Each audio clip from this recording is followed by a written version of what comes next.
नमस्ते श्रोताओं, प्रस्तुत है मन्नू भंडारी जी की कहानी 3 निगाहों की एक तस्वीर। नैना। सहमे से हाथ से मैंने दरवाजे की कुंडी खटखटाई। एक बार भयभीत सी नजर आसपास के घरों पर डाली।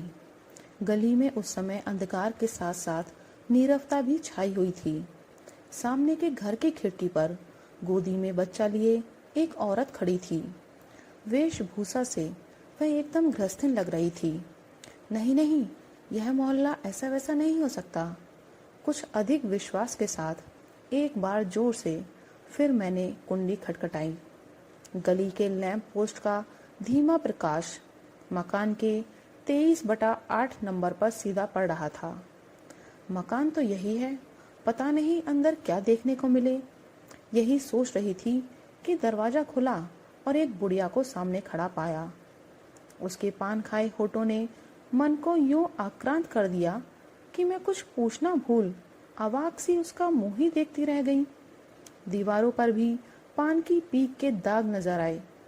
तो क्या माँ ठीक ही कह रही थी? किसको चाहती हो? तभी कानों से यह प्रश्न टकराया। मेरे होश लौटे। दर्शना देवी यही रहती हैं? मैं कानपुर से आई हूँ, मैंने हकलाते हुए कहा। नैना हो क्या? आओ आओ, ऊपर आओ। बीबी जी तो बस कल से तुम्हारा ही नाम रट रही हैं। उनके प्राण शायद तुम में ही अटके हैं। तुम आ गई, बहुत अच्छा किया। वह और भी जाने क्या क्या बोले चली जा रही थी, पर मैं बिना कुछ सुने यंत्रवत उसके पीछे खिंची चली जा रही थी। मेरे कान ऊपर की आहट लेने को सतर्क थे और नजर इधर उधर कुछ ढूंढ रही थी, पर ना मुझे कुछ सुनाई दे रहा था न दिखाई। मुझे पूरी तरह इस बात का भी होश नहीं कि कब मैं छोटे से कमरे में एक मृत प्राया रोगड़ी की शैया के समीप जा खड़ी हुई। बुढ़िया ने कहा, बीबी जी नैना आ गई है। और जब पलंग पर लेटी उस कृशकाय नारी की निस्तेज आंखें मेरे शरीर पर ऊपर से नीचे घूमने लगी तो मेरा रोम रोम कांप उठा। तो ये है मेरी दर्शना मासी। और तभी मेरी आंखों के सामने आज से कोई 7 साल पहले मेरे घर के ड्राइंग रूम में लटकी मासी की वह तस्वीर घूम गई, जिसमें मासी नवविवाहिता वधू के रूप में शर्माई सी मासा जी से सटकर बैठी थी। पर उस रूप में और इस रूम में तो कहीं कोई साम्य नहीं है। यह कैसी हालत हो गई मासी की? जाऊं उनके पास जाकर बैठूं? यह सोचकर जैसे ही कदम बढ़ाया कि मासी का क्षीण स्वर सुनाई दिया। शून्य आंखों से देखते हुए वह बोली, मैं जानती थी जीजी कभी नैना को मेरे पास नहीं भेजेंगी।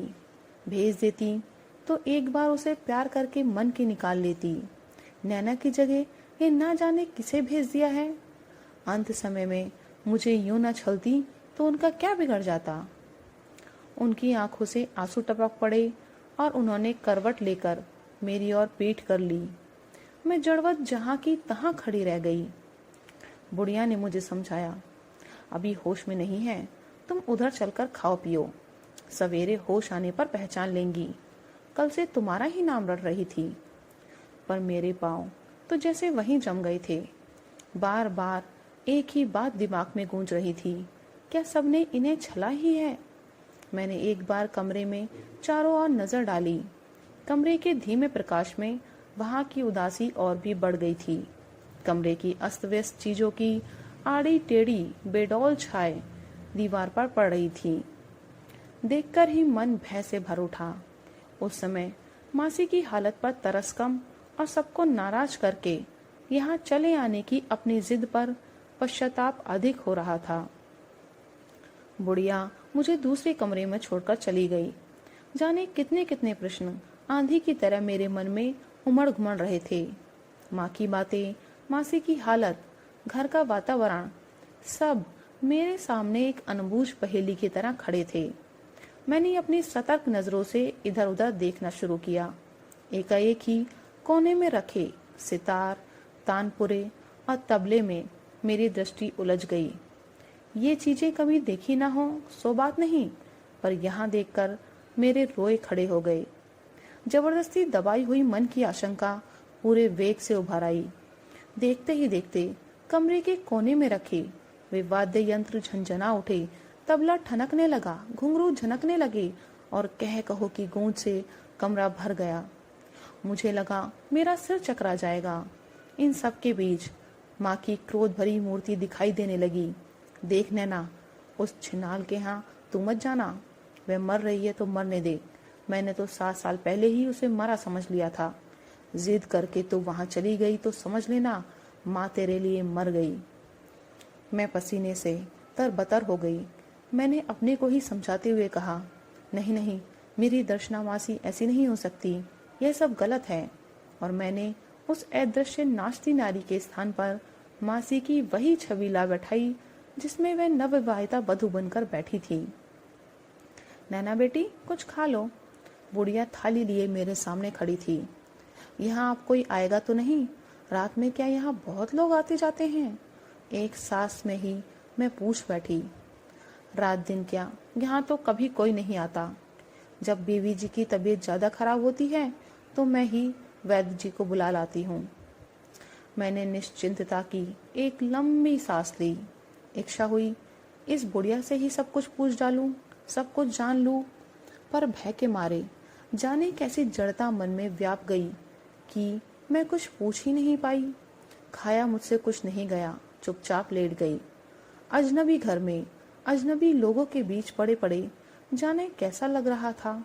सोचा मैं क्यों चली आई, घर में सबसे लड़कर सबको नाराज करके यहाँ आने की अपनी जिद को जैसे मैं स्वयं ही नहीं समझ पा रही थी। मासी, जिन्हें मैंने अपनी जिंदगी में पहली और आखिरी बार 4 वर्ष की उम्र में देखा था और जिनकी मुझे लेश मात्र भी याद नहीं थी, उनका प्रेम मुझे यहाँ खींच लाया। यह बात मन में किसी प्रकार भी टिक नहीं पा रही थी। तब शायद ये महज कौतूहल था जो मुझे यहाँ खींच लाया था। जब से होश संभाला, अपनी इस मासी के रूप गुण का बहुत बखान सुनती आ रही थी। मैं अपने जन्मदिन पर उपहार पाकर मेरे मन में यह धारणा बहुत दृढ़ हो गई थी कि वह मुझसे बहुत प्यार करती हैं। माँ भी बराबर यह कहा करती थी कि नैना ने दर्शना का मन मोह रखा है। जब मैं 6 वर्ष की हुई तो मासी का विवाह हुआ, पर माँ बताती है कि मैं ऐसी बीमार पड़ी कि कोई भी उनके विवाह में सम्मिलित नहीं हो सका। उसके बाद मासी के विषय में बातें तो मैं बहुत सुनती, पर न माँ मुझे कभी वहां भेजती, न मासी को ही कभी बुलाती। जब बात समझने की अक्ल आई तो जाना मासा जी को ऐसा रोग है कि माँ मुझे वहां भेज ही नहीं सकती और मासा जी को बीमार ही हालत में छोड़कर आ नहीं सकती। और धीरे धीरे यह रोग भी जैसे जीवन के दैनिक कार्यक्रम की तरह बन गया, जिसे हमने मासी का दुर्भाग्य समझकर उस पर सोचना भी छोड़ दिया। आज से करीब 7 साल पहले का वह दिन मुझे अच्छी तरह याद है, जब मासा जी का एक पत्र पाकर घर में एक अजीब सी दहशत छा गई थी। माँ बहुत रोई थी। पिताजी के समझाने पर उसने कहा था, इससे तो दर्शना मर जाती तो अच्छा था, कुल को कलंक तो नहीं लगता। इसके बाद करीब 15 दिन तक कभी मामा जी का पत्र आता तो कभी बड़ी मासी का, और कुछ पूछने पर घर में क्रोध भरी फटकार के सिवाय मुझे कुछ नहीं मिलता। एक दिन गुस्से में आकर माँ ने ड्राइंग रूम से मासी की तस्वीर भी उठाकर फेंक दी और उसके बाद से तो मासी का नाम लेना तक वर्जित हो गया। मैं उस समय उम्र के उस दौर से गुजर रही थी जब छोटी से छोटी बात भी मन पर बड़ा रहस्य बनकर छा जाती है, पर किसी तरह भी नहीं जान पाई कि आखिर मासी ने ऐसा क्या अपराध कर डाला कि एकाएक ही वह सबके लिए घृणा की पात्र बन गई है।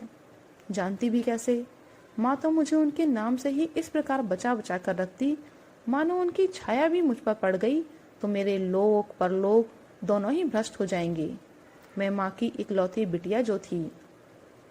इसके बाद जब मेरे जन्मदिन पर मासी का उपहार आया तो माँ ने साफ मना कर दिया कि उसके घर की रत्ती भर चीज भी नहीं ली जाएगी, पर मैं अड़ गई तो माँ को झुकना ही पड़ा।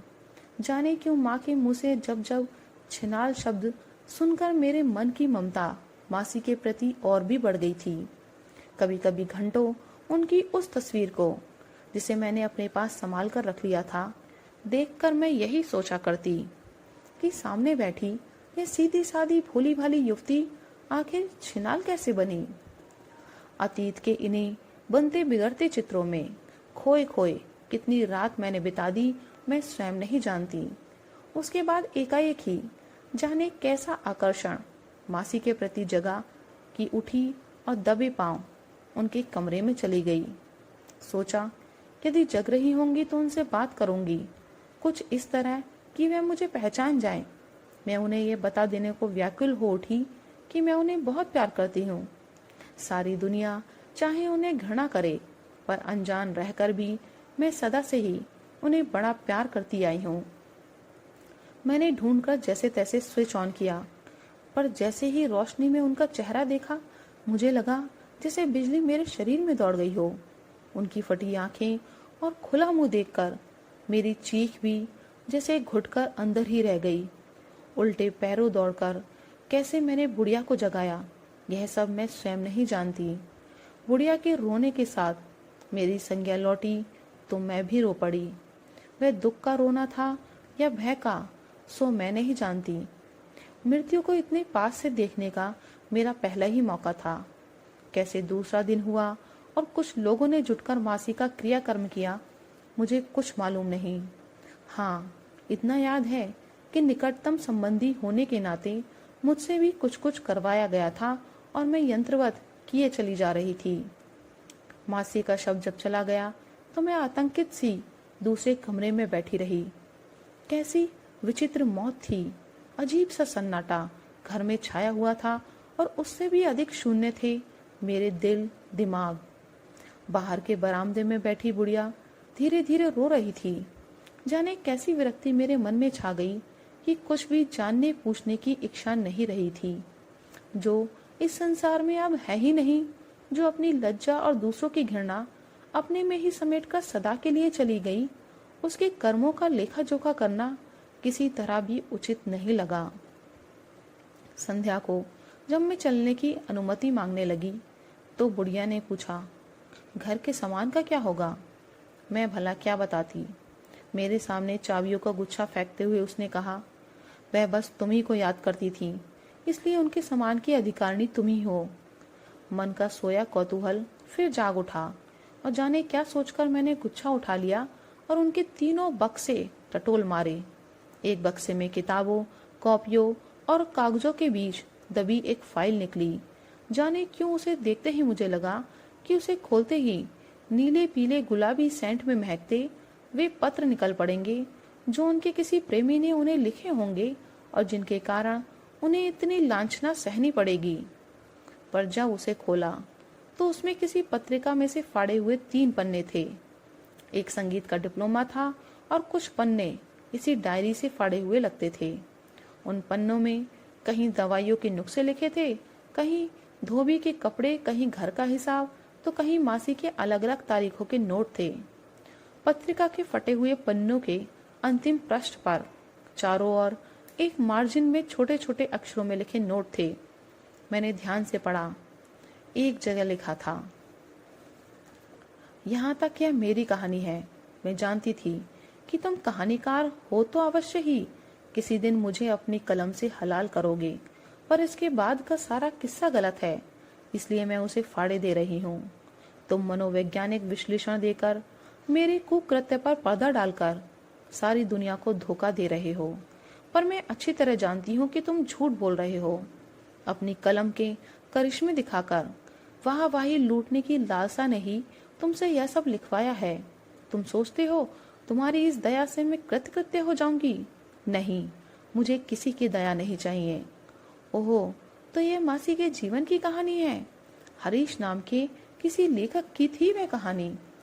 मैं उसे एक सपाटे में पड़ गई।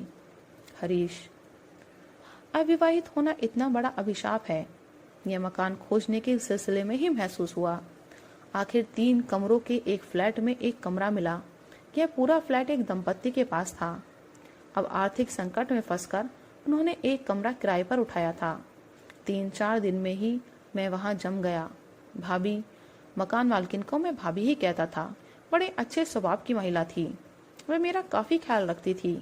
बच्चा उनके कोई था नहीं और पति बीमार थे, इसलिए एक कमरे में पड़े रहते थे। क्या रोग था सो तो मैं बहुत दिनों तक नहीं जान पाया। भाभी का सारा समय अपने बीमार पति की सेवा करने में बीतता था। बड़ी लगन, बड़ी तत्परता से वे उनकी देखभाल करती थीं। मुझे कभी खाली बैठा देखती तो इजाजत लेकर मेरे पास आ बैठती। वह जो बातें करती उनमें अधिक उनके पति से ही संबंधित होती। क्या इलाज चल रहा है, कैसे सब डॉक्टर फेल होते जा रहे हैं, आदि आदि। उस समय उनके चेहरे पर दुख की घनी छाया उतर आती थी और आंखें अनायास ही भर भर आती थी। फिर एकाएक ही वे अपने को संभाल कर कहती, 2 मिनट को आई तो अपना दुखड़ा ही ले बैठी, कैसी पागल हूँ। और बिना बात ही धीमी सी हंसी उनके होठों पर फैल जाती। एक दिन इसी तरह बातें करते करते मैंने देखा कि वह बार बार मेरे कुर्ते के बटनों की ओर देख रही है। मैंने अपने सीने की ओर देखा। बटन खुले हुए थे और मेरे सीने के घने काले बाल दिखाई पड़ रहे थे। एक महिला के सामने यूं सीना उगाकर बैठने की लज्जा को ढकते हुए मैंने कहा, ये धोबी बटनों का तो कचूमर निकाल देते हैं। मुझे दे दिया होता मैं लगा देती। मुझे इतना पराया क्यों समझते हो आप? देखिए, मैं तो बिना किसी संकोच के आपसे बाहर के अनेक काम करवा लिया करती हूँ। सच, आपके आ जाने से बड़ी राहत मिली। मन उबता है तो घड़ी दो घड़ी बैठकर हंस बोल लेती हूँ, मन बहल जाता है। उसके बाद से मैंने देखा कि जब कभी मेरी अनुपस्थिति में भाभी धोबी से कपड़े लेती, बटन हमेशा नदारद। एक बार तो मुझे ऐसा भ्रम हुआ कि मानो किसी ने बड़ी सफाई से बटन काट दिए हैं, पर फिर अपनी इस कल्पना पर आप ही हंसी आई। बटन कौन काटेगा भला? लापरवाह आदमी मैं बटन लगवाना भूल जाता और बाहर जाते समय जैकेट चढ़ा लेता। पर भाभी आती तो बहुत ढकने पर भी मेरे सीने के बाल इधर उधर से झांका करते और वह उन्हें घूर घूर कर मुझे संकुचित करती रहती। उस दिन तो मेरी लज्जा का कोई ठिकाना ही नहीं रहा जिस दिन उन्होंने अपने नौकर को इसी बात के लिए बुरी तरह डांटा कि वह क्यों धोती को मोड़कर घुटने तक चढ़ा लेता है और कमीज के सारे बटन खोलकर बाहें उलटकर नंगा सीना और नंगी बाहें दिखाता फिरता है। मैंने उस दिन ही भाभी को क्रोध करते देखा था। वह गुस्से से लाल होकर कांप रही थी और चिल्लाए जा रही थी, औरतों वाले घर में काम किया है कभी या नहीं? बदतमीज कहीं के, रहना है तो तमीज से रहो। मुझे उनका यह अत्यधिक क्रोध समझ में नहीं आ रहा था। साथ ही यह भी लग रहा था कि वे नौकर की आड़ में मुझको ही तो नहीं डांट रही हैं। उसी दिन मैंने दर्जी के पास सारे कुर्ते ले जाकर सीप की जगह कपड़े के बटन लगवा लिए। यूं भाभी मेरा बहुत ख्याल रखती थी, पर उन्हें मित्रों का बहुत आना जाना पसंद नहीं था। एक दो बार तो मैंने यह भी देखा कि मुझे बिना सूचना दिए ही उन्होंने मेरी एक परिचिता को यह कहकर लौटा दिया कि मैं घर पर नहीं हूँ। मुझे बुरा लगा। फिर सोचा शायद यहाँ लोगों के आने से इनके पति को परेशानी होती होगी। दूसरे दिन जब मेरी एक मित्र आई तो मैंने अपने कमरे का दरवाजा बंद कर लिया ताकि बाहर किसी प्रकार की आवाज न जाए। करीब घंटे भर बाद वापस जाने के लिए जैसे ही मैंने दरवाजा खोला, देखा भाभी दरवाजे पर ही खड़ी थीं। मेरी मित्र की ओर देखती हुई वह जोर जोर से रोकर चिल्लाने लगी, तुम लोगों को इतनी लज्जा भी नहीं कि बगल में एक बीमार आदमी है तो जरा हंसी ठिठोली कम करें? दरवाजा बंद करने से ही क्या हो जाता है? उस लड़की से क्षमा याचना करता हुआ मैं उसे नीचे ले गया। लौटा तो सोचा भाभी से साफ साफ बात कर लूंगा। भाभी का इस प्रकार दरवाजे पर खड़े होना भी मुझे अच्छा नहीं लगा। लेकिन जैसे ही मैं लौटा, भाभी ने मुझे देखते ही जोर से अपने कमरे का दरवाजा बंद कर लिया। यह भी एक नई बात थी। यहाँ आने के बाद मैंने कभी उन्हें दरवाजा बंद करके रहते नहीं देखा था। यहाँ तक कि रात को भी वह दरवाजा खुला ही रखती थी। शाम को मैं बाहर चला गया। मन का आक्रोश धुला नहीं था। रात 9 बजे लौटा तो देखा भाभी का कमरा वैसे ही बंद था। मैं उन्हीं के बारे में सोचता सोचता जाने कब सो गया। इसके बाद 2 दिन तक हमारी कोई बात नहीं हुई। उनके कमरे का दरवाजा भी बंद ही रहता। जब कभी बाहर निकलती तो देखता कि 2 दिन में ही चेहरा बड़ा उतर गया है। आंखों से लगता था जैसे बराबर रोती ही रही हैं। तीसरे दिन रात 9 बजे के करीब मैं अपने कमरे में बैठा एक कहानी लिख रहा था कि दरवाजा धकेलकर भाभी भीतर आ घुसी। उनके लंबे लंबे बाल बिखरे हुए थे और आंखें सुर्ख थीं। उनकी यह करुण और दयनीय स्थिति देखकर मन जाने कैसा हो गया। मैं कुछ कहूँ उसके पहले ही वह हाथों में मुंह छिपाकर फूट फूट कर रो पड़ी। अब मैं क्या करूं? आज डॉक्टरों ने साफ साफ कह दिया है कि इन्हें पहाड़ पर नहीं ले जाया गया तो बचना मुश्किल है। आज तो मैंने उन्हें टहलते हुए देखा था और मुझे लगता था कि उनकी तबीयत सुधर रही है। किस डॉक्टर ने कहा सब गलत है, आप हिम्मत से काम लीजिए? नहीं नहीं, यह सब झूठी तसल्लियां हैं। आज तो एकाएक ही जैसे हौसला टूट गया, हिम्मत पस्त हो गई। जिस दिन ब्याह कर आई उसी दिन से इनकी सेवा ही कर रही हूँ, पर इन्हें अच्छा नहीं कर पाई और अब तो 11 बजे तक उन्हें तरह तरह से आश्वासन देता रहा। स्नेहपूर्ण बातों से उनका मन भरमाता रहा। एक बार आवेग में आकर उन्होंने अपना सिर मेरे सीने पर टिका दिया। मैंने धीरे से हटाकर उन्हें हौसला बंधाया। थोड़ी देर बाद उठकर जब वे गईं तो ऐसी निराशा उनके चेहरे पर छाई थी मानो जुआरी अपना सब कुछ हार गया हो। उस दिन सच ही वे बड़ी उद्विग्न थी, बेहद परेशान। मुझे कुछ भी समझ में नहीं आ रहा था कि मैं क्या करूं। लेटा तो नींद नहीं आई। बार बार भाभी का बेबस मायूस चेहरा आंखों के आगे उभर आता। आखिर जब कमरे में दम घुटने लगा तो मैं चुपचाप ऊपर छत पर चला गया, पर दरवाजे पर पहुंचकर ही ठिठक गया। देखा छत की मुंडेर पर दोनों कोहनियां टिकाए भाभी शून्य भाव से सामने देख रही थी। मन पूरी तरह अकुला उठा। एक बार उचित अनुचित का ज्ञान भूलकर बड़ी जोर से इच्छा हुई कि इस रोती बेबस नारी को जाकर अपनी बाहों में भर लूं, अपने लिए नहीं, उसके संतोष के लिए, उसकी सांत्वना के लिए। लेकिन फिर ख्याल आया, इस आग को भड़काने से लाभ। मैं चुपचाप नीचे उतर आया और उन्हीं की बात सोचते सोचते जाने कब सो गया।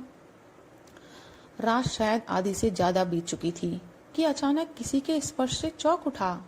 आंखें खोली तो देखा भाभी मुझ पर झुकी हुई थी। पहली बात जो दिमाग में आई वह यही कि इनके पति चल बसे। फिर एकाएक अज्ञात भय से कांप उठा, पर भाभी की आंखों में जाने क्या था कि कहानी यहाँ से फाड़ दी गई थी और चारों तरफ नोट लिखे थे। दर्शना 7347। इनकी हालत दिन पर दिन गिरती जा रही है। इनके चिपके हुए गाल, निस्तेज आंखें, कुम्हलाया पीला चेहरा और पैसा सीना देखती हूँ तो लगता है खूब रोऊं। इन्हें कैसे अच्छा करूं कि ये हष्ट पुष्ट और स्वस्थ हो जाएं। 20/8/47। मेरी सारी कोशिशें बेकार जा रही हैं।